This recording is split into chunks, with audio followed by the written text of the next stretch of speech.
PM Meena, associate professor in history, Rajesh Pilot, government PG college Lalsot.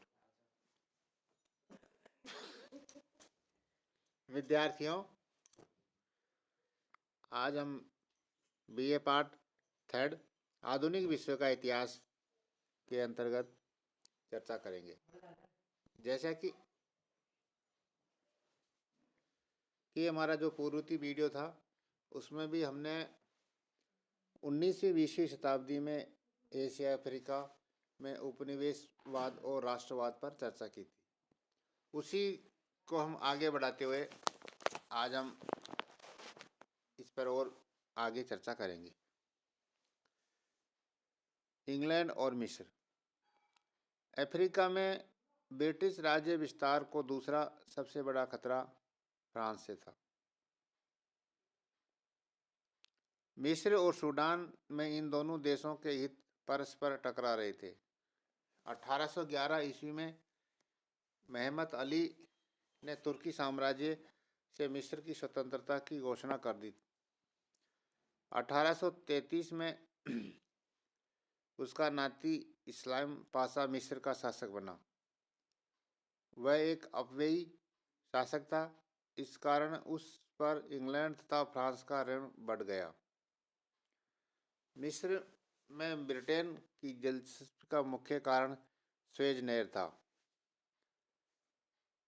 मिस्र की अर्थव्यवस्था बिगड़ने के कारण 1875 में इस्लाम पाशा ने सुएज नहर के शेयर बेच दिए। इंग्लैंड सरकार ने इन शेयरों को खरीद लिया। मिस्र अर्थव्यवस्था धीरे धीरे फिर डगमगाने लगी।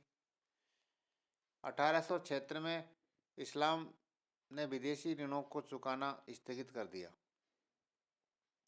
अतः इंग्लैंड और फ्रांस ने मिलकर 1876 में मिस्र की आय व्यय पर प्रभाव स्थापित कर लिया। किंतु इस्लाम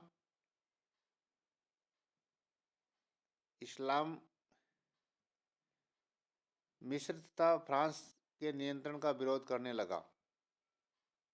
अतः दोनों देशों ने मिलकर उसको सिंहासन छोड़ने को विवश कर दिया और उसके स्थान पर तौफीक को मिस्र का खलीफ बनाया। इस द्वैध शासन से मिस्र की अवस्था बहुत खराब हो गई। मिस्र वासियों में द्वेष की भावना फैल गई और 1882 को अराबी वे के नेतृत्व में विद्रोह आरंभ हुआ। उनका नारा था, मिस्र मिस्र वासियों के लिए। इंग्लैंड ने मिस्र के विद्रोहियों का दमन किया। अंतिम युद्ध तेल अबीब करीब में हुआ, जहां अराबी वे को हराकर काहिरा पर अधिकार कर लिया। इस प्रकार मिस्र पर इंग्लैंड का अधिकार हो गया। इंग्लैंड और सूडान। सूडान मिस्र का अधीनस्थ राज्य था। मिस्र पर इंग्लैंड का आधिपत्य स्थापित होने से यह स्वाभाविक हो गया कि सूडान पर भी इंग्लैंड का ही आधिपत्य माना जाए। फ्रांस ब्रिटेन के मिस्र में बढ़ते हुए प्रभाव को नहीं देख सकता था। इंग्लैंड और फ्रांस दोनों ही सूडान पर अपना आधिपत्य स्थापित करना चाहते थे। सूडान के निवासी विदेशियों से नफरत करते थे। सूडान में 1885 ईस्वी में मोहम्मद अहमद मसीहा के नेतृत्व में विद्रोह आरंभ हुआ। वह अपने को मेहंदी देवदत्त कहता था।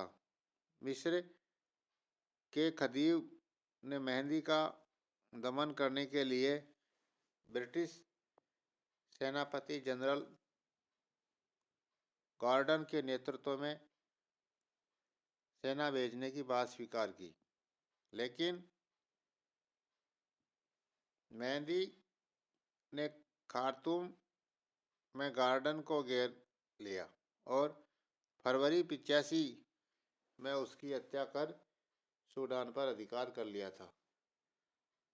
गॉर्डन की हत्या से ब्रिटेन की प्रतिष्ठा को आघात पहुंचा। फसोदा कांड। सूडान का अंग्रेजों के लिए बहुत महत्व था, अतः वे पुनः उसी की विजय के लिए सोचने लगे। 1896 में कीचनर को सूडान पर मिस्र का अधिकार पुनः स्थापित करने के लिए भेजा गया। उस समय फ्रांस के कप्तान मार्चन को नील नदी का ऊपरी भाग पर फ्रांस का अधिकार स्थापित करने के लिए भेजा गया।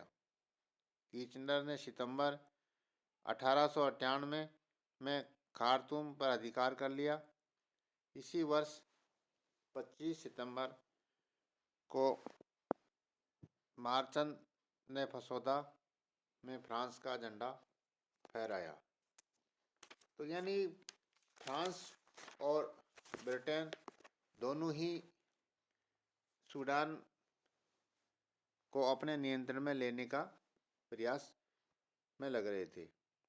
कीचनर ने मार्चंद को फसोदा से हट जाने के लिए कहा। इससे दोनों देशों में युद्ध की संभावना बढ़ गई। अंत में फ्रांस अपनी निर्बलता को समझकर हट गया।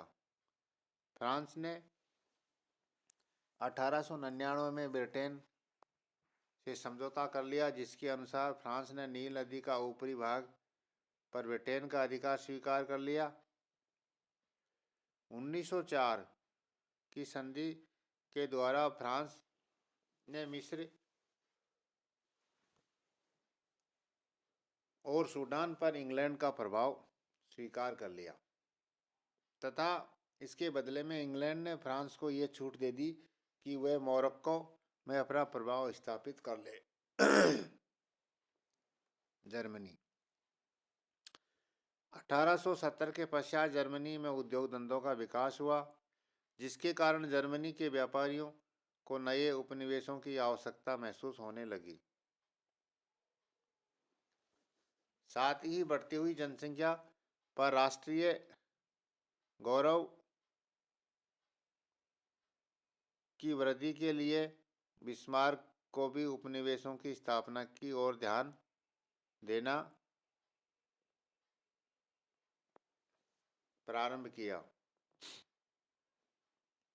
बिस्मार्क ने डॉक्टर नॉटिंगाल को अफ्रीका के भूभागों पर जर्मनी का प्रभाव स्थापित करने के लिए भेजा।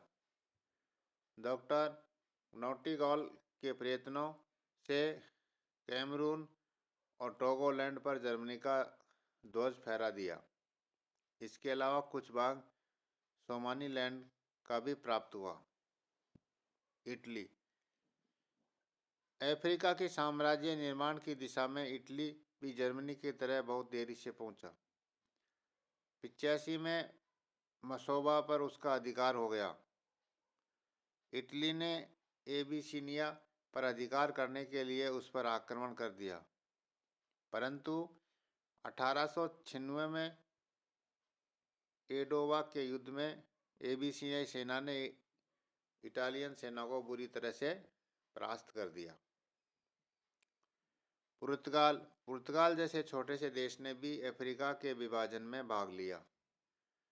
पुर्तगाल ने अफ्रीका के अंगोला और मोजाम्बिक उपनिवेश स्थापित किए। स्पेन ने जिब्राल्टर में अपना उपनिवेश बसाया। 1906 में अफ्रीका का विभाजन विश्व के इतिहास की एक महत्वपूर्ण घटना थी। इसकी एक विशेषता यह थी कि संपूर्ण अफ्रीका का बंटवारा बिना युद्ध किए ही हो गया। इस बंटवारे की दूसरी विशेषता यह रही कि यह बंटवारे शीघ्रता के साथ हुआ। केवल 25-30 वर्षों में ही इतना भूभाग आपस में बांट लिया। प्रशांत सागर में साम्राज्य विस्तार। अफ्रीका के बंटवारे के साथ ही प्रशांत महासागर के विभिन्न द्वीपों में छीना झपटी शुरू हो गई थी। इसमें यूरोपीय राष्ट्रों के अतिरिक्त संयुक्त राज्य भी भाग ले रहा था। फिजी द्वीप समूह की ओर सबसे पहले इंग्लैंड आकर्षित हुआ। ब्रिटेन सरकार ने जनवरी 75 में फिजी को क्राउन कॉलोनी के रूप में साम्राज्य में सम्मिलित कर लिया। न्यू गिनी के उत्तरी पूर्वी भाग पर जर्मनी का प्रभुत्व तथा दक्षिणी भाग पर ब्रिटेन का प्रभुत्व स्वीकार किया गया।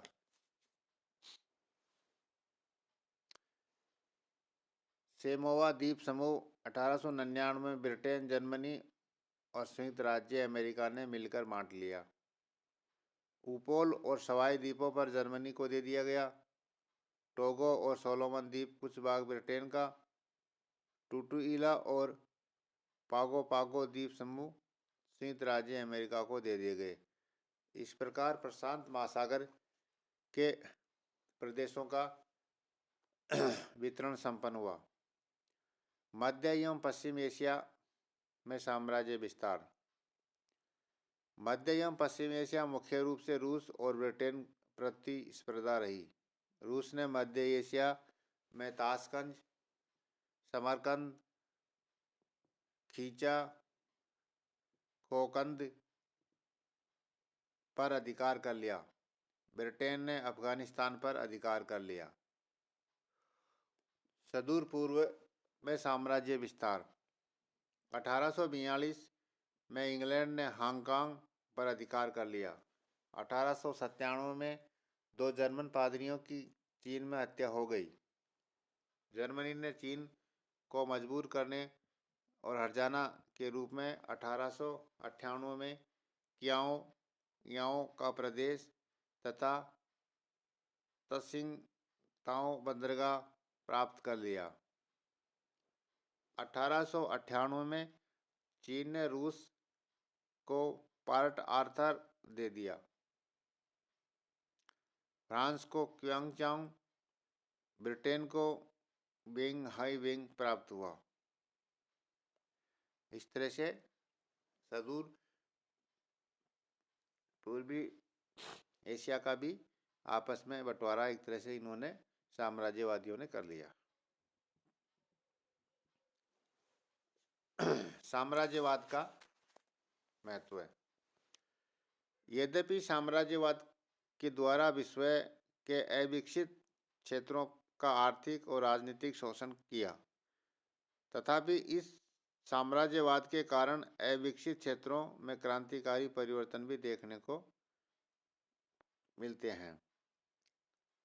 साम्राज्यवादियों ने इन क्षेत्रों में स्वास्थ्य, रक्षा, शिक्षा, उन्नत परिवहन, संचार साधन तथा कृषि और औद्योगिक क्षेत्र में वैज्ञानिक पद्धतियों को आरंभ किया।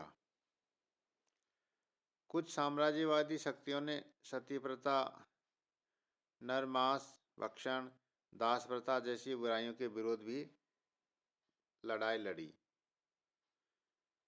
साम्राज्यवाद ने राष्ट्रीयता की एक प्रबल भावना को जन्म दिया। इस प्रकार 19वीं शताब्दी और 20वीं सदी में अफ्रीका और एशिया में यूरोपीय शक्तियों ने अपनी साम्राज्यवादी भूख को बहुत हद तक शांत कर लिया, किंतु उनकी ये विजय स्थायी नहीं थी। इन साम्राज्यवादियों के कारण ही कुछ ही वर्षों पश्चात विश्व के देशों में एक महायुद्ध में सम्मिलित हो गए। तो कहने का तात्पर्य हमारा यह है कि जो यूरोप और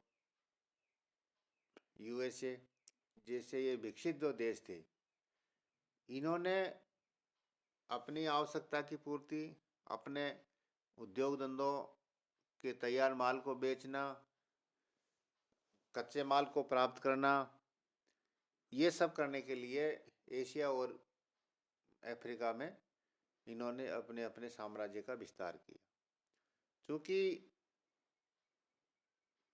ये इस चीज़ को अच्छी तरह जानते थे कि जब तक राजनीतिक शक्ति प्राप्त नहीं होगी तब तक हमारे जो उद्देश्य है उनकी पूर्ति नहीं होगी। तो इसीलिए इन्होंने इन क्षेत्रों पर अपना राजनीतिक अस्तित्व भी स्थापित कर लिया और एक तरह से पूरे क्षेत्र को आपस में बांट लिया। आज का वीडियो हम आज यहीं पर समाप्त कर